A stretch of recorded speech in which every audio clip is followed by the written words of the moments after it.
Meus prezados irmãos, boa noite. Hoje é dia 13 de março de 2023, segunda-feira. Estamos iniciando os trabalhos na casa de Abel Sebastião de Almeida, como sempre o fazemos, rogando a Deus, nosso Pai de infinito amor e misericórdia, a Jesus, nosso querido e amoroso Mestre, a Maria de Nazaré, nossa Mãe Santíssima, que nos envolvam, nos amparem em todos os momentos de nossa vida. Bem, meus irmãos, antes de nós lermos a página de preparo para a nossa reunião de hoje, não deixem de colaborar com o nosso noticioso, tá? O boletim informativo está disponível para todos no site do SEASA. Vocês podem baixar o nosso boletim informativo. Nos deem sugestões de temas que devem ser abordados, estudos que devem ser apresentados. Nós procuramos fazer isso todo mês de uma forma diferente. Então, mês que vem, nós já vamos colocar algumas mensagens, né, trazidas, né, colhidas por médiuns da casa nas nossas atividades. E vamos colocando outras colunas também. Gesilda, só para variar, você gostaria de fazer? Nossa irmã Gesilda vai ler, então, essa página. É bem o tema, né? E Emmanuel, né? Boa noite, meus irmãos. O tema aqui do livro Fonte Viva, pelo Espírito de Emmanuel, a psicografia do Franciscano Xavier, é bem a palestra que o nosso querido irmão Mauro vai realizar, né, sobre a trave e o argueiro. Então, começa pela seguinte pergunta: por que reparas o argueiro no olho do teu irmão? Jesus, Mateus 7:3. A pergunta do mestre, ainda agora, é clara e oportuna. Muitas vezes o homem que traz o argueiro num dos olhos traz igualmente consigo os pés sangrando. Depois de laboriosa jornada na virtude, ele revela as mãos calejadas no trabalho e tem o coração ferido por 1000 golpes de ignorância e da inexperiência. É imprescindível habituar a visão na procura do melhor, a fim de que não sejamos ludibriados pela malícia que nos é própria.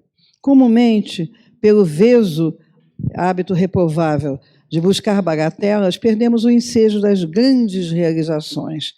Colaboradores valiosos e respeitáveis são relegados à margem por nossa irreflexão. Em muitas circunstâncias, simplesmente porque são portadores de leves defeitos ou de sombras insignificantes do pretérito que o movimento em serviço poderia sanar ou dissipar. Pequenos nódulos da madeira não impedem a obra do artífice e certos trechos empedrados do campo não conseguem frustrar o esforço do lavrador na produção da semente nobre. Aproveitemos o irmão de boa vontade na plantação do bem, olvidando as nugas, as bagatelas que lhe cercam a vida. Que seria de nós se Jesus não nos desculpasse os erros e as defecções de cada dia? E se esperamos alcançar a nossa melhoria, contando com a benemerência do Senhor, por que negar ao próximo a confiança no futuro?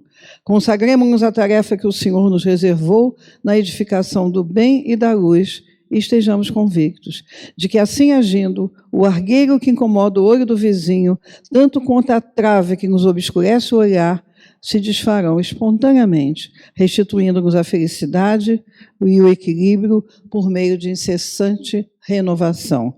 Então, como eu disse, essa página lindíssima é do livro Fonte Viva, o Espírito Emmanuel e a psicografia do Chico Xavier. É sempre um convite a um autoconhecimento, né? A não ter só olhar para o outro, mas um olhar profundo sobre nós mesmos, até porque assim fica mais fácil perdoar, né? Às vezes nós estamos numa situação até muito inferior. Que Jesus nos abençoe e boa palestra aí para o nosso irmão.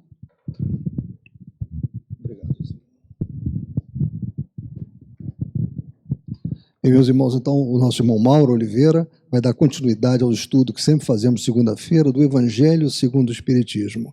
Hoje ele vai nos falar do capítulo 10, Bem-aventurados os que são misericordiosos, itens 9 e 10. Que ele seja muito inspirado.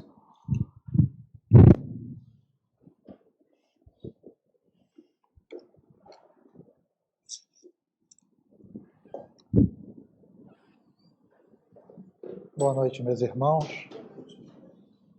Que a paz e o amor do nosso Mestre Jesus nos envolvam nesse momento, que a espiritualidade maior possa nos intuir, nos inspirar naquilo que for possível. Como já foi dito, capítulo 10, bem-aventurados que são misericordiosos, itens 9 e 10. O argueiro, a trave no olho. Esse tema ele é desenvolvido por Kardec.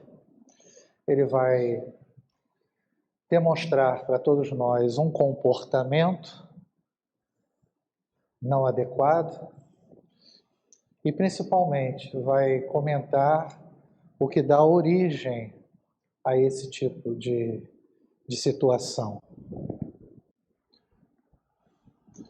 Inicialmente, o argueiro, ele é uma pequena aresta, corpúsculo ou coisa insignificante, partícula que entra no olho acidentalmente. Seria um cisco. A trave é peça de madeira, ferro ou concreto, usada em construções para transferir ou distribuir o peso ou o esforço das estruturas, igual à viga. O que a gente repara aqui é uma relação de proporção, na verdade, algo desproporcional, né? O cisco, algo insignificante, e a trave, algo extremamente enorme, né?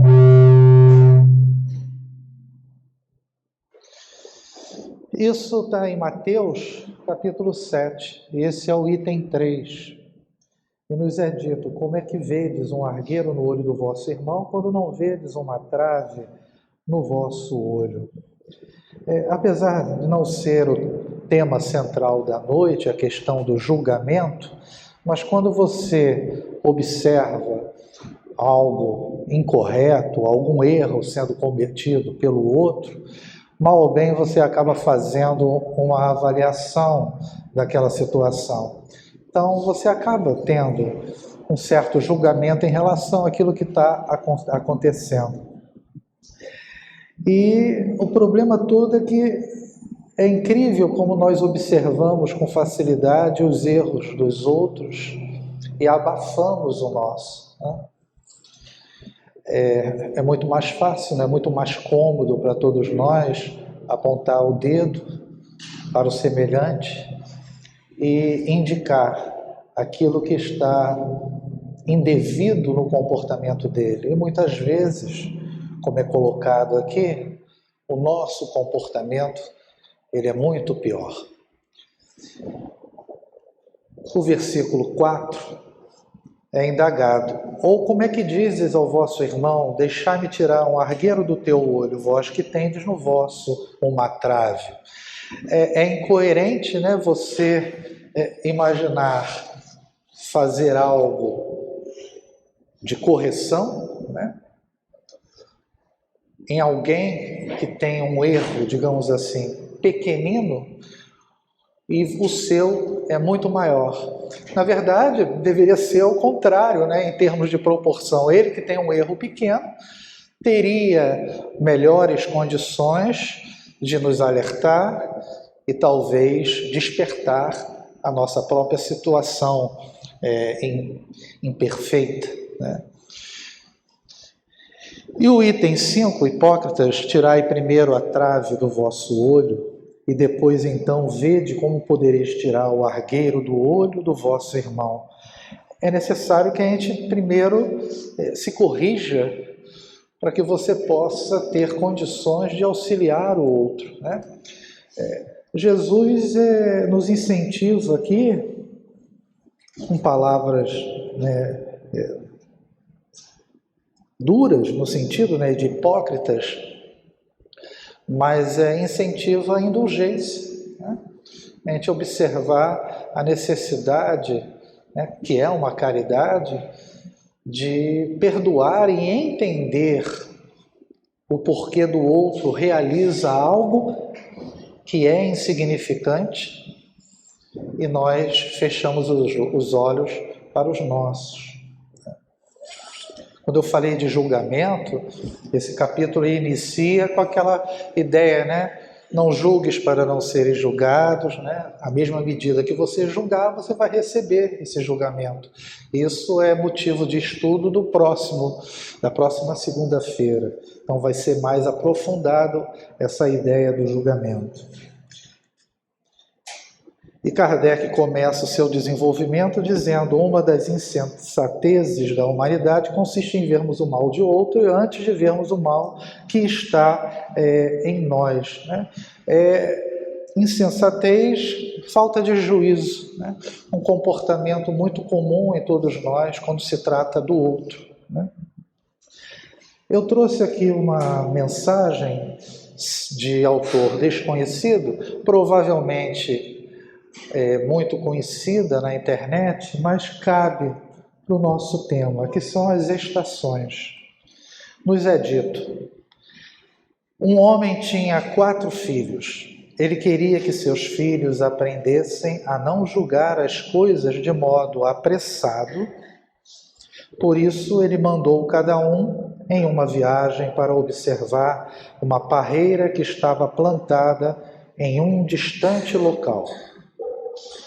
O primeiro filho foi lá no inverno, o segundo na primavera, o terceiro no verão e o quarto, e mais jovem, no outono. Todos eles partiram e, quando retornaram, o pai os reuniu e pediu que cada um descrevesse o que tinha visto. O primeiro filho disse que a árvore era feia, torta e retorcida. O segundo filho disse que não, que ela era recoberta de botões verdes e cheia de promessas. O terceiro filho discordou, disse que ela estava coberta de flores, que tinham um cheiro tão doce e eram tão bonitas que ele arriscaria dizer que eram a coisa mais graciosa que ele jamais tinha visto. O último filho discordou de todos eles. Disse que a árvore estava carregada e arqueada, cheia de frutas, vida e promessas. O homem então explicou a seus filhos que todos eles estavam certos, porque eles haviam visto apenas uma estação da vida da árvore.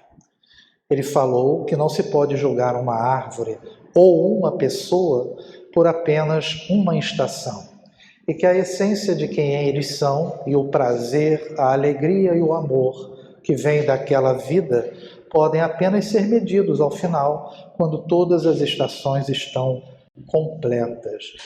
A gente vai parar rapidinho aqui, porque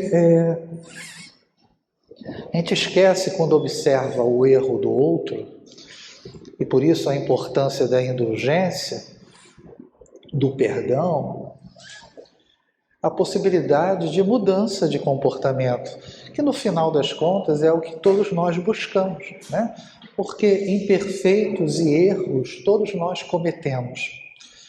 Ao fim da nossa caminhada, falando dessa encarnação propriamente dita, a última estação, podemos dizer, aquele erro cometido às vezes na fase adolescente ou até mesmo na fase adulta, já pode ter sido corrigido.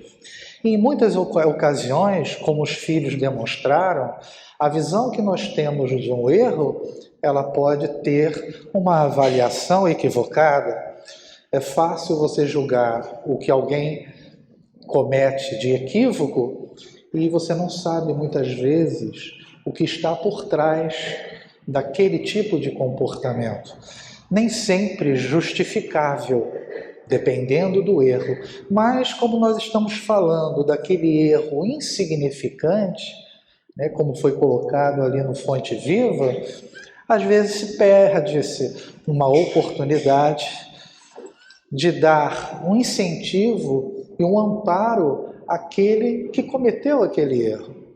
E nós, como verdadeiros verdugos, apontamos o dedo e muitas vezes eliminamos aquela pessoa da nossa vida, da nossa caminhada ou do nosso trabalho. Essa mensagem encerra dizendo: se você desistir Quando for inverno, você perderá a promessa da primavera, a beleza de seu verão, a expectativa do outono. Não permita que a dor de uma estação destrua a alegria de todas as outras. Não julgue a vida apenas por uma estação difícil. Persevere através dos caminhos difíceis e melhores tempos certamente virão de uma hora para outra. A gente sabe que não é de uma hora para outra, né, que essa melhora às vezes chega, né? Mas aqueles que sofrem hoje, atualmente, algum incômodo, alguma dor, algum sofrimento, e que muitas vezes esse tipo de situação os levam, né, a cometer alguns erros, que isso não seja motivo de desânimo, né? A vida é uma surpresinha, né, na nossa caminhada, sem contar que às vezes alguma situação difícil se apresenta na nossa frente e um pouco depois a gente percebe que aquilo foi de alguma maneira positivo, né? Porque aquilo faz, se soubermos aproveitar, uma possibilidade enorme de crescimento, né? Tiago, no capítulo 4, no versículo 12, ele diz: há só um legislador e um juiz que pode salvar e destruir, né? Deus, né? Tu, porém, quem és, que julgas a outrem? Quem somos nós, homens, espíritos imperfeitos, para julgar? E Emmanuel, ele inicia essa mensagem, quem és, com essa citação de Tiago. E ele diz: deveria existir, por parte do homem, grande cautela em emitir opiniões relativamente à incorreção alheia. Um parecer inconsciente ou leviano pode gerar desastres muito maiores que o erro dos outros, convertido em objeto de exame. É aquela falsa avaliação diante do problema, né? E em determinadas situações, nós não nos contentamos apenas em ver o erro do outro, mas como verbalizamos e espalhamos muitas vezes. E isso pode ser algo pior do que o próprio erro cometido, que poderia ser superado com facilidade através de uma orientação, de uma conversa. Ele continua: cremos seja útil a cada discípulo, quando assediado pelas considerações insensatas, lembrar o papel exato que está representando no campo da vida presente, interrogando a si próprio antes de responder às indagações tentadoras. Será este assunto do meu interesse? Será que o erro que nós observamos no outro cabe a nós participar ou fazer alguma injunção naquilo? Quem sou? Estarei de fato em condições de julgar alguém? Isso daqui é a grande situação, né? Como é que eu me julgo melhor, já que a trave está comigo, né, e não o cisco? Santo Agostinho, por incrível que pareça, não foi proposital, mas acabou se tornando muitas citações dele nesse livro, que são 13, né, Confissões, são 13 livros, que na verdade dizem ser, né, uma autobiografia. Então ele conta a época que ele ainda não era convertido, né? E ele faz essas confissões a Deus e aos homens, mas ele faz essa interrogação a Deus: por que se confessar aos homens? Que tenho eu que ver com os homens para que me ouçam as confissões, como se eles pudessem curar as minhas enfermidades. Às vezes nós temos boa vontade de auxiliar, mas alguns problemas íntimos, individuais, cabe a cada um de nós tentar superar. Por mais que essa ajuda seja sincera, verdadeira, coisa que o tema se apresenta como não sendo muito real, porque aquela falsa caridade colocada lá, você quer tirar o cisco do olho do outro, mas não tira a sua trave. Essa falsa caridade, ela é para abafar o nosso próprio erro, né? Fazendo o estudo, eu li muito, né? O erro que você vê no outro é aquele que você possui em si mesmo, né? Então, teremos condições de curar o erro dos outros, principalmente associando ao que foi dito, o erro maior está comigo. Ele continua, os homens, né, são curiosos para conhecer a vida alheia, mas indolentes, preguiçosos para corrigir a própria. Isso não se dá só, né, com relação ao conhecimento nosso, né, mas se dá de um modo geral com aquilo que nós devemos alcançar, né, no sentido intelectual e moral, e deixamos para depois, ou não nos importamos, e a encarnação vai passando, o tempo é rápido, e a gente, quando percebe, perdeu uma grande oportunidade. Porque desejam ouvir de mim quem sou, quando não se importam em saber de ti o que são, né? Nós nos importamos em fazer a avaliação do que realmente nós somos, né, para ter condições de minimamente avaliar a minha condição de ajuda ou de apontar para o erro do outro. E importante isso daqui. E como podem saber, ao me ouvirem falar de mim mesmo, se lhes digo a verdade, uma vez que o homem algum sabe o que se passa no outro, senão o espírito do homem que nele habita. A nossa própria consciência é o nosso maior juiz, né? E quando a gente verbaliza algo para o outro, né, nem sempre a gente verbaliza aquilo que é verdadeiro, né? Nós camuflamos, escondemos os nossos defeitos, floreamos muitas vezes, exaltamos as nossas virtudes, que às vezes são pequenas, e transformamos elas em algo muito grande, né?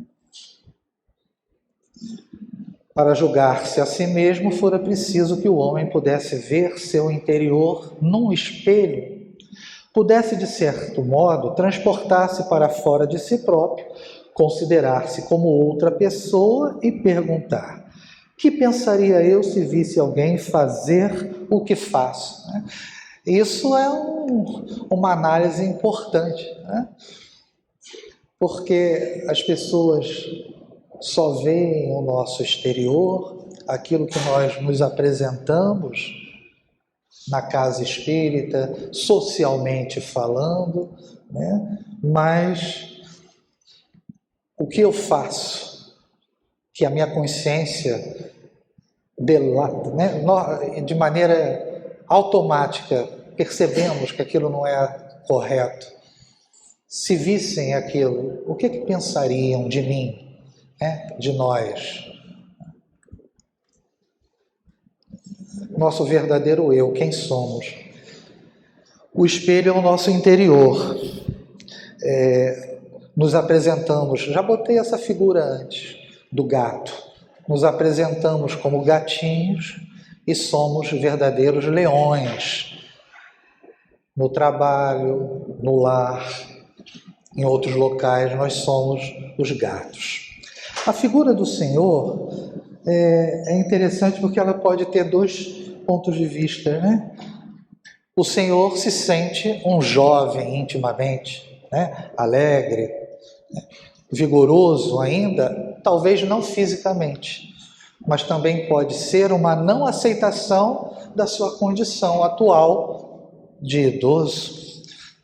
Então, é difícil a gente perceber isso em nós, ou pelo menos transmitir isso. Por isso que Santo Agostinho falava: por que aquilo que eu demonstro, eles têm certeza que é verdade isso que eu estou falando? Essa minha confissão que eu estou realizando, ela é verdadeira? Só quem me conhece sou eu mesmo. Mas para que isso ocorra, é necessário atingir o quê? A busca do conhecimento, né, de si. No Livro dos Espíritos, na questão 919, qual o meio prático mais eficaz que tem o homem de se melhorar nesta vida e de resistir à atração do mal? E aí é respondido, um sábio da antiguidade vos disse, conhece-te a ti mesmo. Quem respondeu? Santo Agostinho. Né? Na continuação dessa questão, qual o meio para conseguir esse autoconhecimento, né? E ele comenta, né, que logicamente eu não escrevi aqui porque é grande, ele comenta que ao deitar-se à noite, ele fazia uma avaliação do que ele tinha feito durante o dia e observava, né, se aquilo estava dentro do que nós consideramos como bom para o outro, principalmente, né, porque a nossa relação social faz com que tenhamos esse contato. E, de um modo geral, nossos erros são cometidos em relação a esse contato, né, social. E no desenvolvimento, né, desse questionamento, ele fala o seguinte: o conhecimento de si mesmo é, portanto, a chave do progresso individual. Santo Agostinho confirma isso. Mas direis, como há de alguém julgar-se a si mesmo? Não está aí a ilusão do amor próprio para atenuar as faltas e torná-las desculpáveis? Não é uma avaliação muito simplista, né? Não colocamos a mão na nossa cabeça quando fazemos essa avaliação do que nós somos intimamente? Ele faz essa indagação e depois ele dá uma solução, que já foi dita anteriormente. Verifique o que você fez. Se outro visse essa sua atitude, você acharia como? Estava certo? Estava errado? Se você percebeu que aquilo não foi prejudicial a ninguém, então está baseado. Mas, se não, você percebe que tem alguma coisa de errado naquele seu comportamento.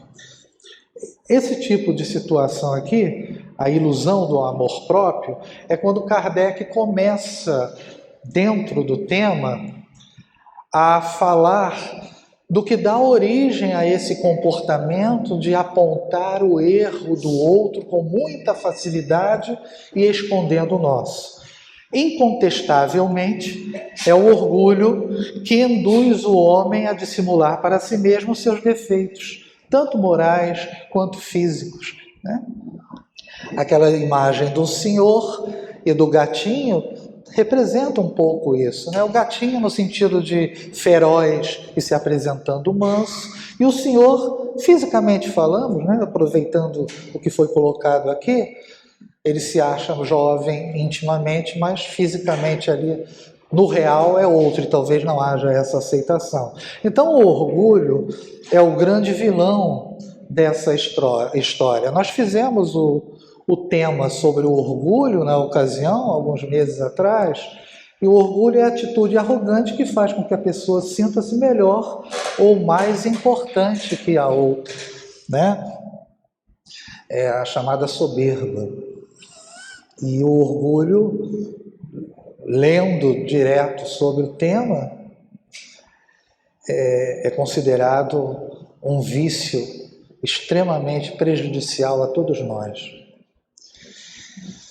O orgulho não é grandeza, mas inchaço. E o que está inchado parece grande, mas não é sadio. Então, relembrando, né, aquele filósofo Sérgio Mário Cortella, que nós comentamos quando fizemos o orgulho, que ele fazendo comparação com a pessoa humilde e com o orgulhoso, ele dizia que o orgulhoso é uma pessoa pequena que se acha grande. E para ele crescer ainda mais, ele precisa rebaixar o outro. Então o tema demonstra o quê? Eu aponto o erro insignificante do outro para que eu mesmo não perceba, para que as outras pessoas não percebam a trave no meu olho, o meu erro maior. Essa é a condição do orgulhoso, né? Ele precisa que o outro seja diminuído para que ele se sinta inchado. Mas essa condição de inchado, como diz Santo Agostinho, não é sadia. Isso é uma doença, né? É uma cegueira moral, como nós colocamos naquela ocasião. Porque, como nos é colocado, o orgulho impede que tenhamos uma ideia das virtudes que devemos conquistar. Porque baseamos a nossa trajetória, as nossas atitudes, muitas vezes em coisas insignificantes e supérfluas, né? A questão da posição, do trabalho, da minha condição, entre aspas, né, de nobre em relação ao outro. E o orgulhoso tem o quê? Indiferença em relação ao outro, não é caridoso, a gente vai ver mais à frente. Semelhante insensatez é essencialmente contrária à caridade, porquanto a verdadeira caridade é modesta, simples e indulgente. O orgulhoso não tem essas características, né? Ele é esnobe, ele é arrogante e ele é implacável com o erro do outro, né? Não há perdão e às vezes não tem intenção nem de perdoar, apenas de apontar e de transmitir. Com efeito, como poderá um homem bastante presunçoso para acreditar na importância da sua personalidade e na sua supremacia das suas qualidades, possuir ao mesmo tempo abnegação bastante para fazer ressaltar em outrem o bem que o eclipsaria, em vez do mal que o exalçaria? Quer dizer, ele aumenta as suas qualidades, ele não vai apontar a qualidade dos outros, que o tornaria menor em relação ao outro. Então ele diminui o outro, como nós falamos, né, e esconde o quanto ele é pequeno. Por isso mesmo, porque é o pai de muitos vícios, o orgulho é também a negação de muitas virtudes, como nós comentamos anteriormente. Ele se encontra na base e como móvel de quase todas as ações humanas. Essa é a razão porque Jesus se empenhou tanto em combatê-lo como principal obstáculo ao progresso. A questão do orgulho, né? Santo Agostinho também tem uma citação dele no livro Livre-Arbítrio, onde ele fala num trechinho sobre a felicidade e fala sobre a sabedoria. E ele considera alcançar a sabedoria quando o espírito já conseguiu atingir um nível de equilíbrio, que é o que a doutrina espírita fala, né? O equilíbrio entre inteligência, intelectualidade e o aspecto moral. O orgulhoso se encontra numa condição, o quê? Desequilibrado como muitos de nós, cada qual com a sua dificuldade, cada qual com seus obstáculos a serem vencidos, mas a realidade é que temos esse desequilíbrio no sentido de não termos ainda atingido essa condição, né? Com relação à questão de apontar e julgar, André Luiz fala, até anotei aqui que eu não botei, ele diz o seguinte: busquemos ser antes de aparentar e fazer antes de instruir. né? Nós temos primeiro que nos melhorarmos intimamente, moralmente, para termos condições de fazer, inclusive, esse julgamento. Não há... Jesus falava, né, e apontava determinados comportamentos a serem evitados. Não é que a gente não possa ter algum julgamento, mas para que você tenha esse julgamento, o erro não pode ser insignificante. O erro tem que ser algo muito grave. E a gente sabe que existem erros graves que nós observamos e nós julgamos. O problema não é você observar o erro grave do outro. O problema é você ter condições morais para fazer esse julgamento. Como nós somos imperfeitos e estamos nessa condição, esse julgamento que hoje nós nos consideramos como aptos a realizá-los, é baseado em quê? No que nós somos hoje?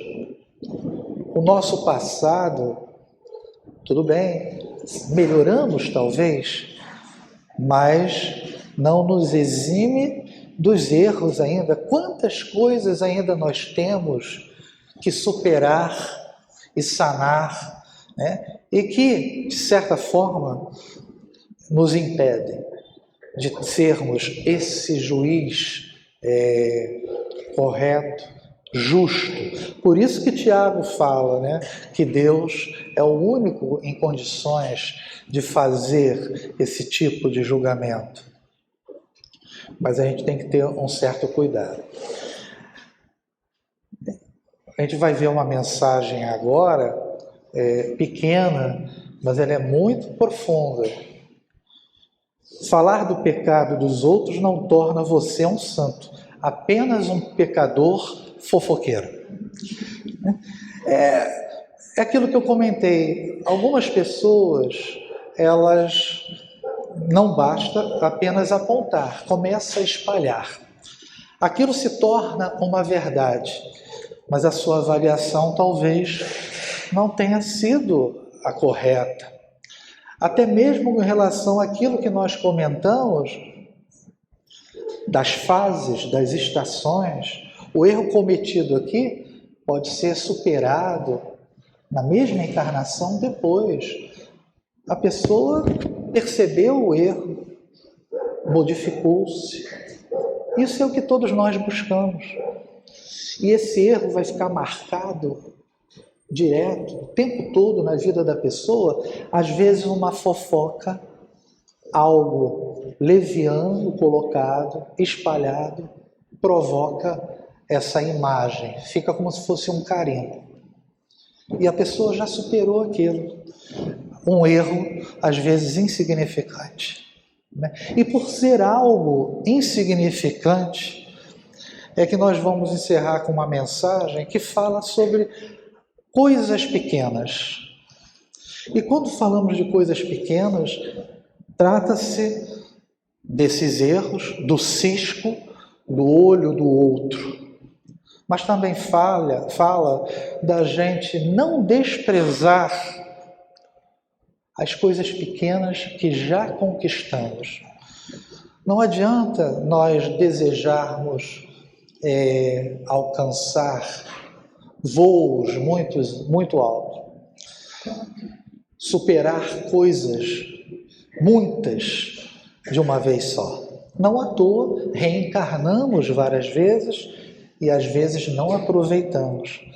Mas vamos dar valor àquilo que a nossa consciência já percebeu que já houve alguma melhora, seja ela qual for, pequenina que seja.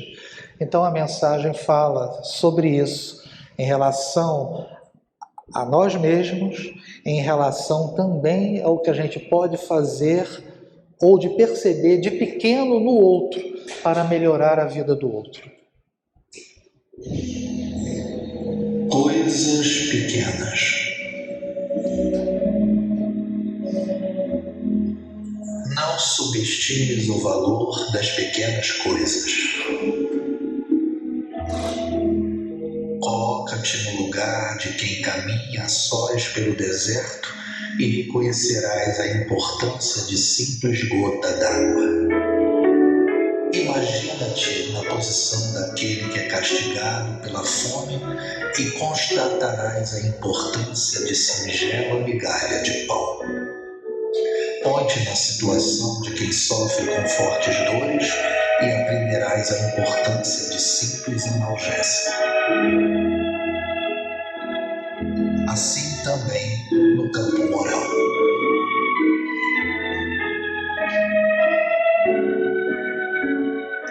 Uma gota de paciência, uma migalha de solidariedade.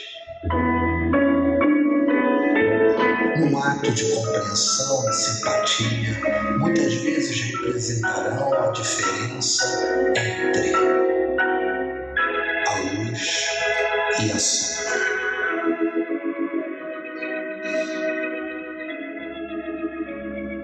Jesus, quando esteve no mundo, operou fenômenos admiráveis e proferiu discursos inesquecíveis.